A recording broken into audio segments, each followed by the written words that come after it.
Hey, welcome back to JB Breaks Free. I hope you're having a great day, a blessed day, and getting 1% better than yesterday and breaking free from whatever's holding you back, from doing what you want to do, when you want to do it within reason, from living how you want to live and living a life that you don't need to escape from. And that's the whole purpose of this channel.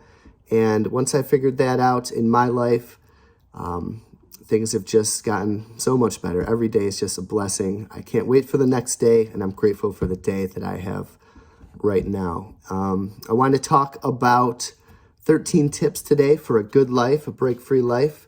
I wanted to talk about where I want to take this channel and some challenges that I am facing personally, and also a couple journal entries at the end from when I first started my break-free journey. I always give an Instacart update, and I'm still at a whopping about $18 this week. My daughter Hannah was sick yesterday and today. She's doing a bit better today, but I was home with her both days and, of course, was not able to go out and side hustle. I'm hoping to make $50 tomorrow and $50 Friday, and that will get me just over $100 for the week. And Saturday they have soccer games now, so I can't really side hustle then. But last night was a good night of waiting tables, so I'm not too worried about it. And it was a blessing to be able to spend some extra time with her and take care of her.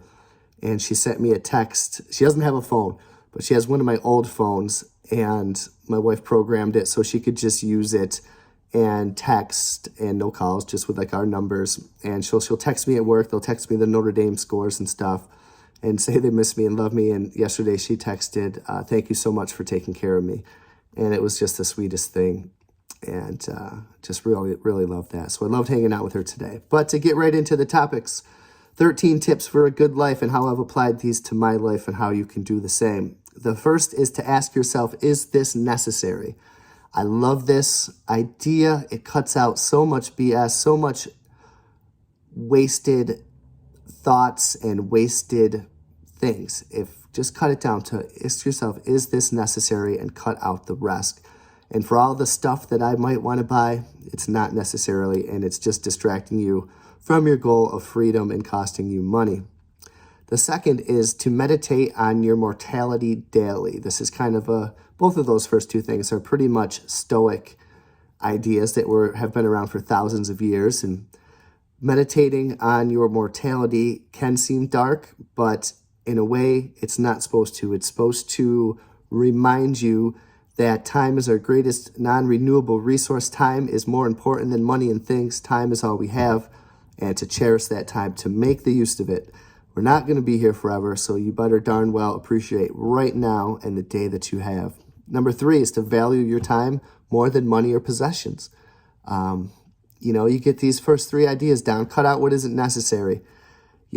Appreciate life because it's not going to be here always. And to value your time more than money or possessions. When you buy those possessions, you're wasting your money that you worked for. And you can work less and have more money if you value your time more than money or possessions. Number 4 is you are the product of your habits. What do you do daily? I used to go out at night after work and spend all my money and waste my night and wake up hungover and come downstairs at God knows what time and watch TV and have bad habits. But now I save my money, I side hustle, I list things for sale, I have grateful habits, filled with gratitude, try to be filled with joy, not letting external things cause me any stress or trouble. You are the product of your habits. Start forming some good habits. 2 ears, number 5, 2 ears and 1 mouth for a reason. It's another great thing that has benefited me. Listen more than you speak. What's it say? Like, the wise man is considered wise until he opens his mouth and proves otherwise. That's greatly benefited me at work, just kind of staying under the radar. And, I think anywhere, you're a product of your habits, and listen more than you speak. Number 6, try to see the good in people. That's just going to change your attitude of everyone and everything. Even if they upset you or or hurt your ego, try still to see the best in those people. And even if it's just anyone, a random stranger, you look for the best in that person instead of looking at the worst of that person, your whole mindset is going to change. Number 7, own the morning. I used to not own the morning. Now I get up just about the same time every day. I'm rested. I'm ready to go. I'm ready to side hustle. I'm ready to have a productive day. I'm ready to take care of my most important tasks. And I'm filled with gratitude for that morning. Number 8, this is an idea that's been around for thousands of years with the Stoic philosophy, is do not suffer imagined troubles. No amount of anxious thinking is going to change what has happened or what may happen. Don't suffer that imagined trouble before it comes. Most of the time it will not, and you will live a much better life. Number 9, don't compare yourself to others. This one gets me a little bit. I just spoke with a friend who is doing really well, from what I know, and you never know what people are facing. But and he was in Stockholm visiting some friends, Stockholm, Sweden, and I wish I was there. I wish I was there with him. I wish I was there either way. I wish I had the time off and maybe the funds to do it more often and to maybe have gone to as many places in the world as him. And you can do this with that type of person or with your friends or with your neighbors or strangers. Don't compare yourself to others. Only thing that you need to compare yourself with is who you were yesterday. And did you get 1% better in every aspect of your life that you want to improve on and need to improve on?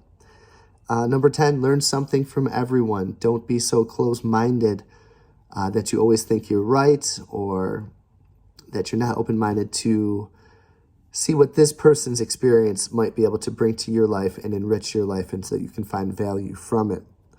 Number 11, and focus on progress, not outcomes. This can be with paying down debt, progress, not outcomes. I remember being lost in a sea of debt, even after paying a lot off, being at like 70,000, 80,000, 85,000 left on the mortgage, and I'm selling $5 items, and I'm doing $20 Instacart batches and $10 Instacart batches, and saving a little money here and there, taking out 10, 20 bucks from tips and putting it to the side.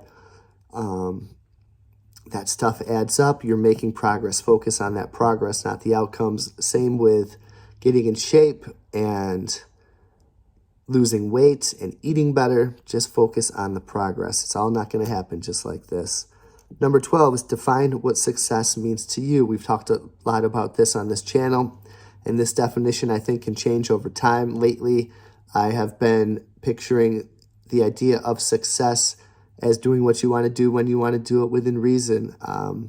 I think of success as happiness. There's a quote that I'd rather smile on the way to work in my regular car than cry on the way to work in my Ferrari. How many successful people are not happy? Happiness is success to me. Doing what I want to do when I want to do it is success to me. Living a life that I don't want to escape from is success to me. Not looking successful, but actually being successful. That's what successful means to me. Being a good family man, a good father, a good friend, a good parent, a good worker, a good waiter. And that is success to me. And number 13, seek out challenges. We've talked a little bit about this on the channel before. Challenges are just going to make you stronger. It's going to, whether that's a cold shower, whether that's fasting, whether that's working out, reading, this or that. Sometimes seeking difficulties, especially only for a limited amount of time, can make you more grateful for what you have. And talking about seeking out challenges, I did not necessarily seek this out, but I find myself with a challenge. I went to that routine doctor's appointment I mentioned the other day, and everything's fine. I wasn't sick or anything. They did some blood work for the first time in a while, and my cholesterol is high.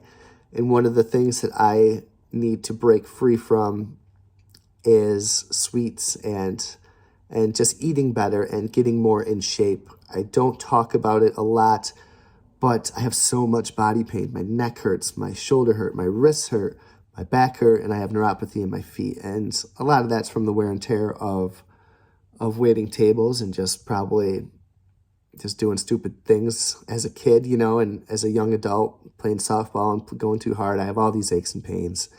It is hard for me to work out because it hurts. Any sort of stress on my neck hurts. It stinks. But I need to seek out challenges. I need to eat better. I need to get in better shape. I'm not happy with where I am physically. I'm pretty good mentally. I'm pretty good financially. I'm comfortable with myself, but I do want the challenge of being healthier, and all around healthier mentally, physically, spiritually, and financially, and other areas of my life with relationships. I want to be healthier. I need to start eating better, and I need to start working out more, whether that's light cardio, walking. There's plenty of things I can do that are low impact, for someone with the pain that I have, and I need to make time for that. And I want to start fasting. And I saw a great quote on fasting that said, fasting takes all your desires, shuts them down into one thing. And I'm assuming that desire is for food and nourishment, and you don't really have time to think about other things. And I do want to get more into fasting. I want to start working out. I want to start trying different workouts on YouTube and this or that, and actually filming those workouts and filming the progress and using that as accountability and motivation, and hopefully maybe motivate someone else out there. And you guys hold me accountable. I want to try out ab workouts. There's a thing called a rebounder. It's kind of like a mini trampoline that you bounce up and down on, like cardios, fasting, and meal plans. I want to document that process also. And I also want to do more things with this channel too, things that I'm interested in that I haven't really got to yet. I want to talk more about prepping, not for the end of the world, but for just disasters, whether it's a week, 2 weeks, to a month. I want to be prepared for those situations. I don't necessarily think like the dollar is going to collapse.